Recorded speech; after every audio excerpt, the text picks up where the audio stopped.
About money has never been our goal. I never knew I was going to write a book that sold millions and millions of copies, and so I don't take a salary from the church now. But it's about, money is simply a tool to fulfill your destiny. But I teach people. Do you give money away? Always. Do you help? We give millions of dollars, and Victoria and I never dreamed that we'd be able to bless people like this. So it's never been about how wealthy can we become. Money can give you lots of options. Money is portable power.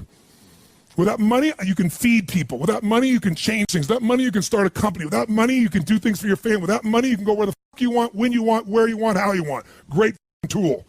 But that's all it is a tool. Because if you think it's more than a tool, you think it's a source of your happiness, you're going to miss all the shit along the way. Because everyone in this room, we're all doing one thing in common. No matter how aligned our lives are or different than they are, we're all traveling through time together. And that traveling time is like that river out there. It does not stop. And sometimes feels slower and faster than others, but that traveling through time. And everyone here is going through the process of aging. Everyone here is going through the process of shifting life. The question is, how much of life are you living along the way? Are you truly rich, or do you just have some money? Or do you not have money and you don't have wealth? I know people have money who are very poor. I know people have lots of money that are very rich. The difference is how they are in their relationships, how they are in their sense of spirit, how they are in capturing the moments. So you have to decide right now to be rich, not when you get to a certain number. You got to decide right now, I'm a wealthy mother, or whatever appropriate language would be for you. But when you operate from you're already beyond, you're not trying to get beyond the scarcity. If you're always operating in scarcity, I got to try to get somewhere, that's bullshit. I'm here, and there's the mountain I'm taking next. That's very different than I'm going to try to get to that place when I can finally be enough, certain enough, happy enough, free enough, excited enough. And the truth is, when most of the things you get to where they are, it's nothing like you thought it was going to be. Who's achieved some huge goal, you got it, you're excited, and then for how long? Who can think of a goal that you just busted for, you got it, and you really were excited about it? How long did that feeling last for that situation? How long? A minute? Seconds? A month? Who can remember something that you really were excited about, and within 6 months to a year max, you were taking it for granted? Let me see your hands. That's the way the human brain works. That's the way the mind works. The heart doesn't work that way. The heart, when it's there, it doesn't forget. It's one thing that's going to make you wealthy. It's turning your expectation into appreciation. That's the day you become wealthy. The day you trade expectation for appreciation is the day you become wealthy. Because as long as you're expecting things, you're going to be disappointed. You're expecting people to be a certain way. They're not going to be. If the only time you're happy is when they all act and behave a certain way, you're not going to be happy very much. Or if you're happy, it'll be for a short period of time. You expect your spouse to be a certain way. You expect your kids to be a certain way. You expect your coworkers to be a certain way. You expect yourself to be a certain way. How about appreciation? That's the game. Because if you can appreciate the littlest things, you got gifts that nobody else has. So the first place to be wealthy is psychologically, emotionally, and spiritually. And that place has to get regular deposits. And that means, just like some of you meditate, you need a daily discipline of magic moments, and you got to learn to capture the little ones. And that muscle's got to be built. So what's your daily practice? You can call it whatever you want. We'll call it here magic moments. Every day I want you to capture at least 2 to 3 magic moments minimum. It could have been a conversation with a friend. It could have been a moment when an insight happened. It could have been a moment on the mountain. It could have been a little insight or distinction that you got that changed it. But you don't just capture it and write it down. You want to feel it and realize its value. You want to feel it like it's grace, like it's a gift that's been given to you. And what you're doing is appreciating that gift. But like when people say money doesn't matter, they don't know where to shop. And what I mean is they don't know what to shop for and who to shop for. Mm-hmm. Because all the research shows something interesting.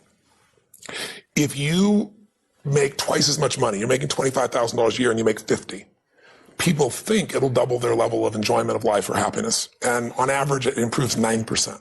It's just mind-boggling. There's the initial excitement, and it's 9% better statistically. Lots of studies have shown once you make $75,000 a year, making more money you like, but it doesn't truly change your happiness in a sustainable way once you make basically a middle-class salary. People make more might argue about that with them, but that's what the studies show. But what the studies now show is how you spend money. $5 a day spent right will bring you more joy than $10,000 spent poorly. And what does that mean? I give you dozens of them, I'll give you three. Number one, if you spend money on things, you limit your level of happiness.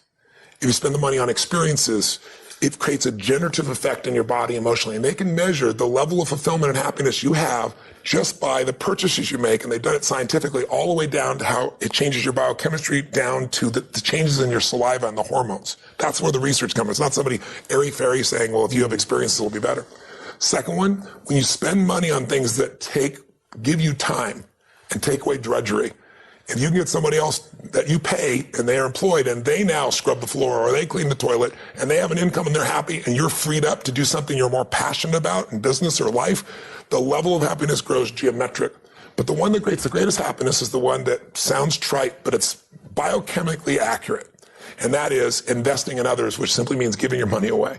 Really? And it's mind-boggling. And they show you time out. They show you with little numbers, like, buying a cup of coffee for a stranger and what it does and how long the happiness does versus you buy the coffee for yourself versus you buy it for a friend. And I've got the studies in here. It's fascinating. But what I can tell you from my own life experience, like the people that I know that are the happiest on earth are not the people with the most money. I got a lot of clients, as you well know, that are billionaire clients. And a lot of them come to me because they want me to do something with their business. But invariably, I'll see there's something going on with them, too, that makes them unhappy. It doesn't matter how much money they have. There's people with $1 billion, and they still live in scarcity. It doesn't matter how much money they have, right? By the way, I asked that question of everyone I interviewed. I said, does financial pressure ever go away? 85% said no. And the average... You can imagine how much it would increase proportionally. Well, for a few it didn't, but for most of them it did. They felt more responsibility. They had more got to manage, more they got to do. So if you think financial pressure is going to go away just by having money, they just learn to handle it differently. They have a totally different experience. But I'm juiced about people seeing how they can use the money that makes joy happen. Like, I love to do things where it's a total surprise. I remember when I had very little money, I was just getting started. I grew up in a very tough environment, and my mom always loved the ocean, and we lived in the San Gabriel Valley of LA where they had smog alerts and you couldn't go outside for a couple of days. It was horrible. And I called my mom up and I said, this is early in my career, and I said, come meet me in Huntington Beach. There's a condo I'm considering getting on the beach. I'm considering living on the beach, Mom, but I want your feedback, what you think. So she drives down to meet me. I'll never forget, I just looked around, she goes, oh my God, smell the air, it's so fresh, and this is the dream, to live on the beach, and my son's gonna live on the beach, and I show her the condo, and she's like, oh my God, this is incredible. And I said, you sure, do you really think we worth it? She goes, I don't care what it costs. She said, if you can get in, you get this. And I said, you feel that strong? She said, yeah, and then I said, it's yours, and they handed the keys. What a day. And it was like, my mom's passed away a long time ago, but it was one of those days that to this day, I can remember the feeling and the experience of like, holy shit. You don't get that by buying something for yourself. Yeah. You don't get that by, earning a bunch of money. It's beautiful to have those choices. We were saving up for an RV, and we were invited to Las Vegas. They had this trip, and we came around the corner, and there's this ultra unbelievable double-sided, and I said, wow, look at that. They said, oh my God, that's the most incredible. We could never have anything like that. And I said, well, let's look inside. The door's open. He said, oh, we can't go in there. I said, well, let's just stick our head in, Took him in, right? And they said, oh, we can't. I said, come on. I sat down there. Get out of there. Get out of there. It's yours. Those are the days that, that's what mastering money's about. Yeah. You either master it or it masters you, baby. Yeah. And if you master it, you can learn, grow, and you can give. And money isn't everything, because you can have a lot of money and still be a selfish bastard. I mean, money just makes you more of what you are.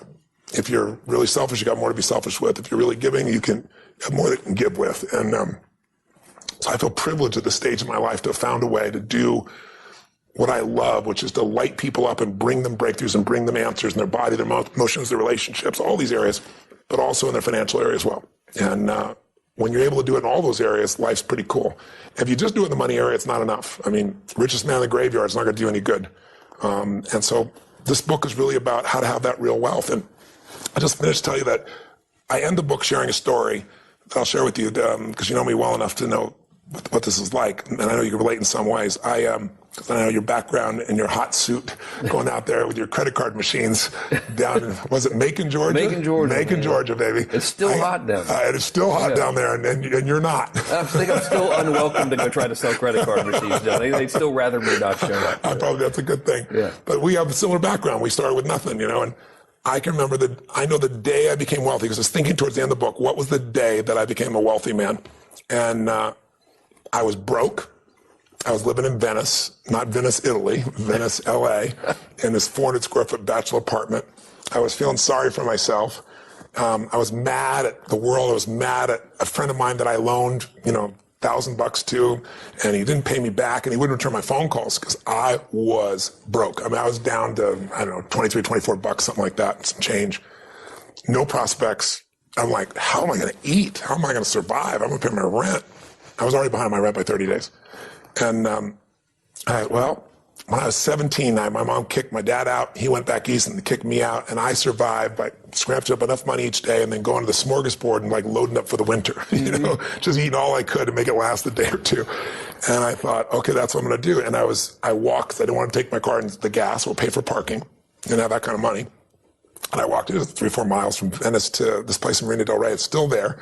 And it's called El Chorrito. It's this little Mexican restaurant that's on the water where all the, the amazing yachts are. And I thought, I'm going to go there and I'm going to absorb this abundance environment because I'm so scarce. And I'm going to eat all I can possibly eat, for $5.95 of this tacos and salad. Incredibly and healthy, energizing. Of course, totally energizing. Like something I can go have a good sleep afterwards and forget all this, right? And I went in, I loaded up for winter, and I ate all the stuff, and I'm looking out there, and it was a beautiful day, and it was gorgeous. And so I got up to go pay, and as I got to go pay, in the front door walks this little boy, probably 8 years old, and 7, 8 years old.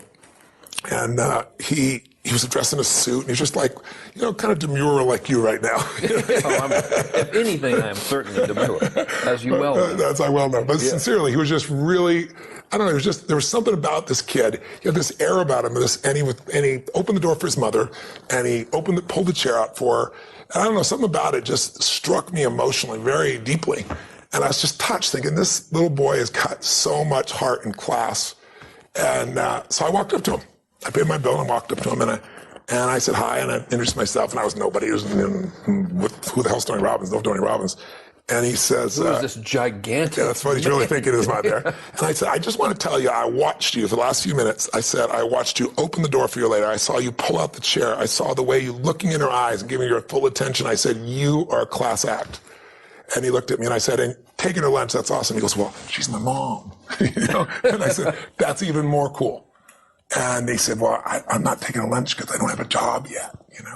I'm 8, And I looked at him, I said, yes, you are.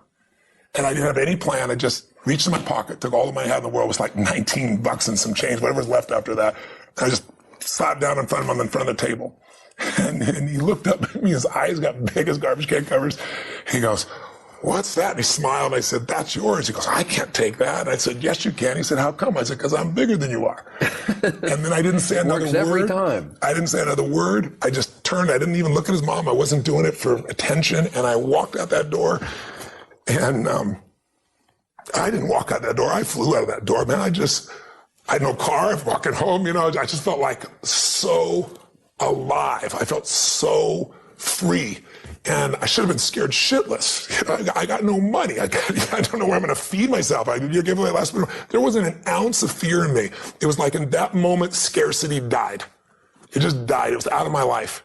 And I went home that night, and I have no clue what I was going to do. But I was like excited and inspired, and I started writing out this plan. And I thought, well, people fast all the time. I can fast for 4 or 5 days. It's probably good for me. Meal. I could eat after that meal. And I got this little plan in my head, and I'm going to work it out. And I woke up the next morning, and I had no fear in me, and I'm going to go work my plan. And the old snail mail arrived, and there I get this old envelope in the old days, right? Tear the thing open, and it's a check from the guy who wouldn't even return my phone call for more than $1,000, either some interest in, and $1,200 in those days would cover my butt for 2 weeks to a month, right? It was like, and I started to cry, and I'll never forget. I was thinking to myself, what does this mean? And I decided that meant that I was being rewarded for doing what's right, by not operating out of scarcity and fear, it was spontaneous, it was authentic, it felt right, and I did what felt right, and I was rewarded, and I believed in my mind, I still believe to this day, it may not be true, but that was grace. And so from that day forward, it was just like, just do more, give more, share more, create more, and what you need will be there. It's like air. You don't stop to think about when you take a breath whether it'll be there or not. It's always going to be there. Yeah. You just got to do your part. So I'm emotional about it because even though it's been decades and decades since that day. Well, but look what the guiding principle has created. And that's why I say I look at my life today and the millions of people I've had a chance to serve and be a part of and who my friends are and the life I get to live my life with today. It's just the rewards, the karma, if you would, corny as it may sound. And so, for me today, just recently, I was thinking about it. It's probably why I'm so emotional. I was thinking about where this journey began for me, my desire to serve. Every day before I get on stage, I do this thing to whip myself into peak state, and then my last word.